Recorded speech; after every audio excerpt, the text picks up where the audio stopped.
Bueno, conmigo el ingeniero José Isabel Blandón Castillo. Y como todos los miércoles, bueno, 3 veces a la semana, estaremos analizando, o estará analizando, la realidad del país. Ingeniero, y yo empiezo porque dentro de muy poco se recordará el 80 aniversario del inicio de la Guerra Civil Española el próximo 18 de junio. Y ahí siempre se ha dicho, un intelectual de gran nivel como Salvador de Maradiaga dijo una vez que realmente el germen de la guerra civil empezó con una guerra civil dentro del Partido Socialista Obrero Español, con ese arraigo que tenía el partido en toda España. Y quiero usar estas palabras como preámbulo porque quiero traerlo a una situación que yo antes decía un axioma, que cuando el PRD estornudaba el país se resfriaba. Es decir, un partido con el arraigo, con las raíces tan profundas como la tiene el PRD en el país, mientras ese partido no esté bien, la clase política panameña no va a estar bien. Buenos días, Fernando, buenos días a nuestra audiencia. Bueno, tú que eres un hombre muy educado en materia internacional, y tú estudiaste en España, ¿no? Sí. Bueno, hoy hay un cambio importante en Europa. Muy, muy importante. En la calle de Downing Street, en el número 10, vuelve una señora a ocupar el puesto. El perdedor David Cameron se va en Europa. A mí lo que me gusta del modelo europeo es que cuando los dirigentes se equivocan, van por fuera. Es más, nadie lo tiene que votar. Y como se adelantó todo el proceso, el señor David Cameron debió salir en octubre, pero se adelantó porque renunció una de las candidatas y quedó solamente Theresa May, que va a ser la próxima primera ministra en las próximas horas. Ella debe estar tomando posición en este momento. Acuérdense que hay 5 horas de diferencia con respecto a nuestra. 6 o 5. Ahora mismo 6. 6, correcto. Solo se va a salvar Larry en el Downing Street, solo se va a quedar. ¿Sabes quién es Larry? No. Bien, Larry es el gato. En el Downing Street hay un gato que tiene historia. Él ha subsistido a varios primeros ministros. Bueno, esta mañana decía la BBC de Londres que solo se va a salvar Larry. Los demás van todos por fuera. Porque esta señora que viene es una señora de línea fuerte, de un carácter, es ministra del Interior, parlamentaria, y es una dirigente que se le compara ya con la señora Thatcher por su ejecutoria anterior. Es mucho pedirle porque Thatcher vivió en una época, ella viene en una época diferente. Bueno, ahí hay cambio de mando por el grave error de David Cameron de haber sometido a Inglaterra a una de las crisis políticas más grandes de su historia. Tanto el Partido Laborista como el Partido Conservador en Inglaterra andan manga por hombro. Bien, traigo ese ejemplo ahora para ver qué está pasando en el PRD de Panamá. Y tú has tomado un símil muy bueno. Eso que pasó en el PSOE en España, bajo la guerra civil, un partido de arraigo en las bases sociales. Al inicio de ese proceso de la República entró en controversias en todos los sectores. En todos los sectores. Y entonces esa crisis general se profundizó con la guerra. No voy a entrar a la guerra porque ese no es el tema nuestro. Aquí en Panamá, ¿qué está pasando? El PRD, que fue una formación hecha desde el gobierno, cuando Torrijos logró la unificación de muchos sectores, pero con frentes diferentes. Había un frente empresarial, un frente estudiantil, un frente obrero, campesino, indígena, multiclasista, pluralista, en una lucha anticolonial masiva. Se estructuró un partido después de los tratados Torrijos-Carter como parte de la negociación que fue el PRD. Y allá en las tablas, cuando Rómulo Escobar Betancourt lanza el nombre del PRD, le dice que será un partido democrático y revolucionario. Democrático porque tendrá una amplia participación interna y revolucionario porque su deber no es estar en el poder, sino garantizar las transformaciones que el país necesita. Desde cualquier trinchera. Desde cualquier trinchera. Entonces, a lo largo de su historia, este es un partido que tiene es el partido más organizado dentro de la sociedad. Sí. Durante la época post-invasión, para no entrar a la parte anterior, no es porque no quiera, sino por ahorrar tiempo, con la administración de Pérez Valladares, el PRD jugó un papel de estabilizador. Entonces... No, incluso después de la invasión, con todo el San Benito que tenía, jugó un rol de una oposición responsable. Y cuando la gente quiso sacar a Endara, el PRD se opuso. Exacto. Entonces, Endara, como buen político, una de las primeras cosas que hizo fue entenderse tenderle un puente al PRD y recibió en el Palacio a Pérez Valladares. Pérez Valladares. El gobierno del PRD del 94 al 99 fue un gobierno que hizo transformaciones estructurales, pero el PRD fue junto al Partido Panameñista la plataforma que garantizó la estabilidad política. Sí. ¿Qué pasa hoy? El PRD está sumido en una profunda crisis, tan grave que en momentos como estos, de mucha confusión, usted no conoce una posición Clara del PRD. del PRD. No ha habido una reunión del Congreso para analizar esto, de la comisión política del partido ese para discutir los problemas de seguridad, los problemas de educación, los problemas de salud pública. No, lo que se está discutiendo al interno del partido, quién es el próximo secretario general en medio de una profunda división, y esto ha dejado al país sin una fuerza estabilizadora. Y con el sistema de gobierno del presidente Varela, donde él prácticamente no utiliza el Partido Panameñista para definir políticas, entonces el Partido Panameñista también sale del escenario público y queda controlada esta por un grupo de dirigentes muy amigos del presidente, muy cercanos del presidente, de mucha confianza del presidente, pero sin la experiencia política para entender la complejidad que estamos viviendo. Entonces, el PRD lanza la candidatura de Pérez Valladares en medio de una crisis. Sí. Y yo les pregunto al PRD, ¿ustedes se han puesto a pensar qué piensan los campesinos panameños o el sector agropecuario de ustedes en estas pugnas? ¿Qué piensan los obreros? ¿Te ha visto algún planeamiento sobre la educación, sobre la justicia, sobre lo que está pasando en la estructura política y este deterioro de la institucionalidad? ¿Ha habido alguna disposición del partido? Hay posiciones de individualidades en este problema de la educación sexual, que es uno de los temas integrales del proceso educativo. Entonces, una de las cosas que hace que el país no tenga esa orientación política es el gran deterioro del PRD, porque la misma dirigencia no está consciente de lo que tú señalaste, que ellos tenían un deber histórico que han dejado de cumplir, cuál era el ser parte de la estabilidad política, y hoy le toca hacer oposición. Y tienen que ser oposición. Y fíjate lo que están indicando los números. No voy a decir los números, pero tengo los números de las últimas encuestas. Hoy en Panamá, las simpatías del electorado panameño están en Cambio Democrático. Sí. Seguido del Partido Panameñista. Y de último está el PRD. Los demás no cuentan ya en este. Sí, esa estructura te está indicando a ti. Esa confusión realmente la percibe incluso el electorado. Claro, porque el PRD no se ve. No es opción. Ni es oposición, ni es gobierno. Entonces, es una mezcla que por un lado un grupo parece más delegado al gobierno y por más que Valladares insista en un discurso opositor, las acciones del PRD no son de oposición. Cuando hablo de oposición, no me refiero a estar opuesto a todo, claro, sino como fuerza importante para que las cosas se hagan bien. Porque aquí viene otro problema. Esta compleja situación del PRD introduce entonces, y este alejamiento del Partido Panameñista de las decisiones políticas, sí, aleja la estructura política de la sociedad. Y entonces los que no tienen experiencia política tienen la piel muy fina, tienen piel de bebé. Y cuando usted es un ministro de Estado, usted tiene que tener pie de lagarto. ¿Por qué? Porque usted tiene que estar sometido a la crítica. La crítica es un arma importante de la oposición, pero es el arma más importante que tiene el gobierno para enterarse cuando hace las cosas mal. Entonces, ¿qué ha pasado con la estructura de gobierno?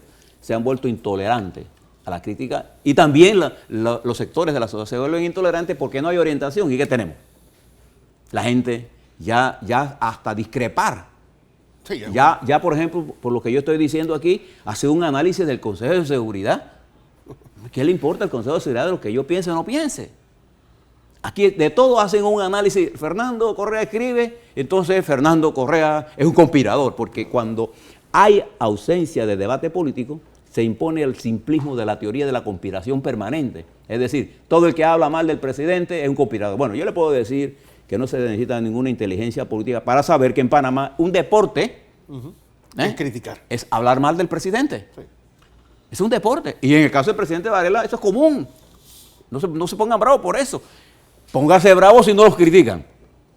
Pero presten la atención a la crítica. De manera que yo pienso que el PRD es el corresponsable, su lucha interna, de este estancamiento político del país. Y si el partido panameñista en su reestructura no logra asumir un liderazgo político por encima del presidente Varela incluso, entonces estamos prácticamente sin opciones políticas y quedamos en la huérfano. Y por eso toda esta ventaja la ha venido aprovechando Cambio Democrático, que ha perdido 12 diputados, 16, puede perderlo todo, pero no le va a pasar nada. Mireya Moscoso perdió sus diputados y ganó. Martinelli, de los tres que tenía, se quedó con uno. Entonces, la Asamblea no es el sitio para medir las fuerzas electorales del país. Entonces, yo creo que es una cosa que el PRD, la dirigencia del PRD, debiera pensar. Pero un juego peligroso porque no estamos dejando demasiadas sillas vacías. ¿Cómo así?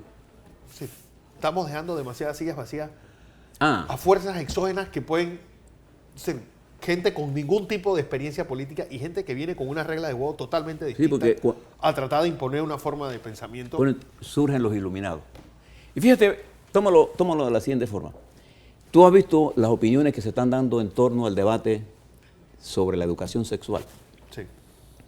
A la ausencia de un liderazgo que pueda orientar la sociedad, se alimentan toda clase de argumentos, ¿no así? Que no están centrados en ninguna teoría científica ni tiene nada de verdad. Entonces, el debate queda manejado por los miedos y por aquellas faltas de preparaciones técnicas que todos tenemos. Tú me preguntas a mí sobre periodismo y yo tengo grandes falencias porque yo no soy periodista. Hay muchas cosas que yo desconozco de muchas cosas y cuando yo digo que quedamos por eso porque hay padres de familia, la mayoría de nuestros padres, nuevos y viejos, no tienen capacidad para enseñarle educación sexual a sus hijos. Esa es una realidad. Entonces salen los miedos a decir, no, es que quieren controlar la patria. El debate está dominado por el miedo y la ignorancia. Y no hay una orientación clara para dirigir el tema. ¿Quiénes son los obligados a dar esa orientación? Hombre, los dirigentes políticos del país. ¿Qué es lo que se está discutiendo? Pero es un debate que tanto Ministerio de Educación como Ministerio de Salud han escurrido el bulto totalmente. Es decir, han dejado que esto sea un debate callejero donde las autoridades están como convidados de piedra viendo para ver qué sale de esta guerra. Es que siempre en los gobiernos se adopta siempre, cada vez que hay un tema de esta naturaleza, entonces nombramos comisiones para no resolver el problema. Entonces, o estamos o no estamos. Nadie puede estar ligeramente embarazada. O está embarazada o no está embarazada. Entonces, es una responsabilidad del gobierno asumir el liderazgo de un problema importante como la educación. Y particularmente el tema central de la educación sexual. ¿Por qué? Porque el tema de la sexualidad de nuestros niños se ha convertido en un problema de salud pública, hombre. Y los problemas de salud pública, ¿de quién son responsabilidad? Sí.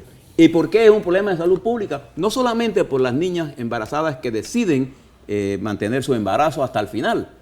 Ese es un problema porque esas niñas, como explicábamos el lunes pasado, salen del sistema educativo y entran permanentemente al ciclo de la pobreza, produciendo y teniendo hijos para mantenerlos en la pobreza, sino las que deciden no terminar su embarazo y acuden a los abortos clandestinos. Entonces hay un problema de la salud de la mujer allí, pero también las relaciones prematuras sin preparación traen la diseminación de enfermedades sexuales, trastornos psicológicos y sociales en nuestros niños. Y nuestros niños están hoy a la merced de toda clase de información, Fernando, que está a su disposición.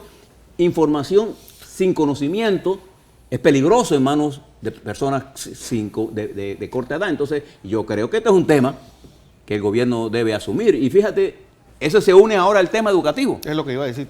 Ahora también le estamos viendo las orejas al lobo con una posible huelga educativa. Y fíjate, déjame decirte algo sobre el tema educativo. La educación, junto con la justicia, son los dos temas fundamentales sobre los que la República de Panamá necesita hacer cambios estructurales. O sea, en educación, por ejemplo, nosotros tenemos que hacer cambios estructurales en la educación preescolar. Todavía un grupo importante de la sociedad panameña, cerca del 40% de nuestros niños de las escuelas públicas no van a preescolares. No. Así que van a primer grado sin tener un estímulo y una preparación anterior a esa edad. Todos nuestros niños que salen de la etapa primaria de la escuela pública salen con deficiencias serias en el manejo del idioma materno, que es el español, en ciencias y matemáticas. Entonces a alguien se le inventó la teoría de que nuestros niños deben ser bilingües, que hay que aprender inglés. Hombre, yo le puedo decir a usted que igual usted puede ser tan ignorante hablando inglés como hablando español. Aquí lo que se trata no es de hablar dos idiomas. Aquí de lo que se trata es que nuestros niños tengan una educación de calidad científica que los permita ser competitivos ante el mundo abierto. Yo les puedo decir, dentro de 10, 15 años, las tecnologías no va a ser que yo pueda hablar por mi celular en español y usted puede ser un ruso, inmediatamente el traductor mío le va a hacer la traducción simultánea a usted en ruso. Y usted habla en ruso y me la va a transmitir a mí en español. Sí. Esa es la tecnología. O sea, el problema es conocimiento. Entonces, nuestra educación es de baja calidad. Nuestra educación, los maestros nuestros y profesores están excluidos del desarrollo nacional. Y fíjense, yo los exhorto, primero a que se mantengan en el diálogo. Claro. La huelga es un daño perverso. Sí, además que es el último recurso. Sí, yo creo que no debiera haber huelga. Pero debería aprovechar esta educación, porque vi el comunicado del gobierno, me parece que hay puntos interesantes, pero no aterrizamos. Sí. Porque no puede haber una reforma educativa solo con el gobierno y los educadores. Sí. Tiene que haber una reforma en la que participen los estudiantes, los padres de familia y la sociedad integrada en su dirección política. Porque aquí tiene que haber un compromiso, porque la educación es una inversión de largo plazo. Los políticos están interesados en tener puentes que se vean cuando se van. Exacto. La educación es una cosa que se hace y se ve en el largo plazo. La generación que nos precedió, los gobiernos liberales y conservadores que nos precedieron, iniciaron reformas educativas en los años 20, 30 y nació la Normal de Santiago.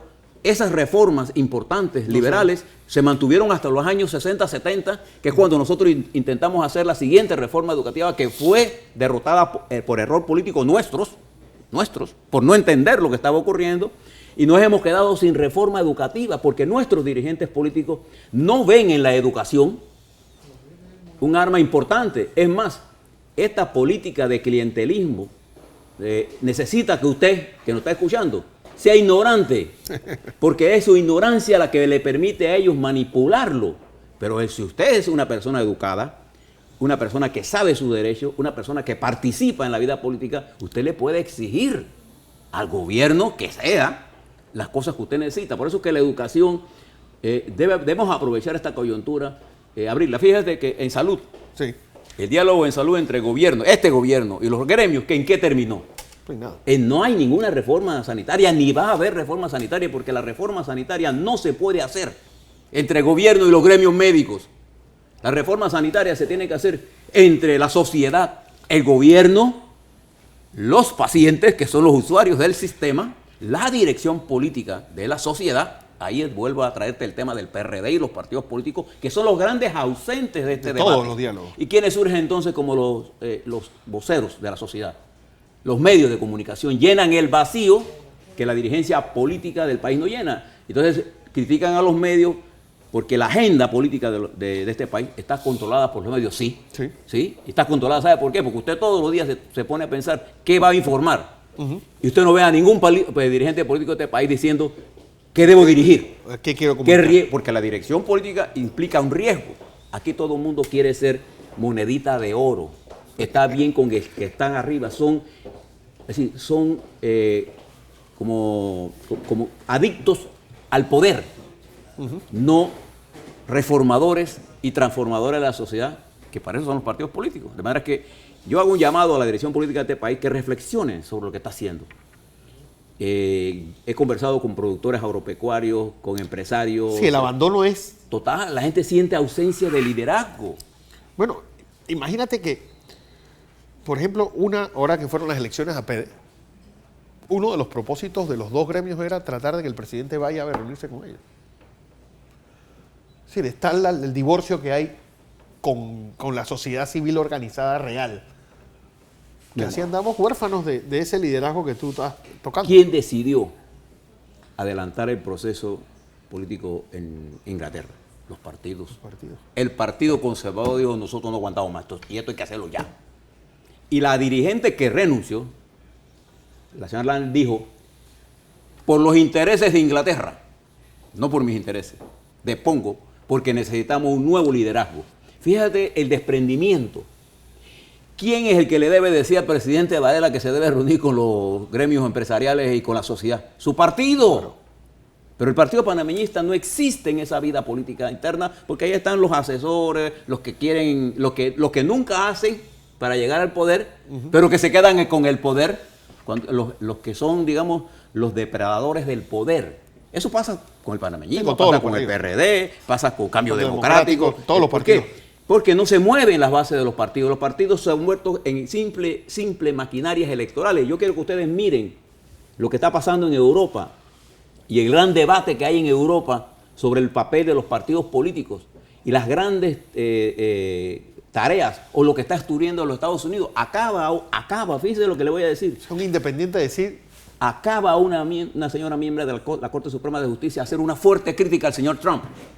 Los Estados Unidos también es parte de ese cansancio de estructuras políticas solamente diseñadas para usufructar el poder y hacer negocios con el poder. Entonces los pueblos están reclamando, vamos a buscar una fuente de desarrollo para todos, no para unos. Y en Panamá estamos concentrando. El poder económico tiene la pretensión de concentrar no solamente ya el poder económico, sino el poder político que le arrebató en el 68 los militares y que el PRD fue parte importante de ese nuevo replanteamiento para que miembros de las clases medias intelectuales asumieran la dirección política de este país. De manera que tanto en el PRD como en el panameñismo, como en Cambio Democrático, hay una gran responsabilidad para rescatar al país y que no quede en manos del caos. Así es. José Isabel Blandón Castillo, analista político.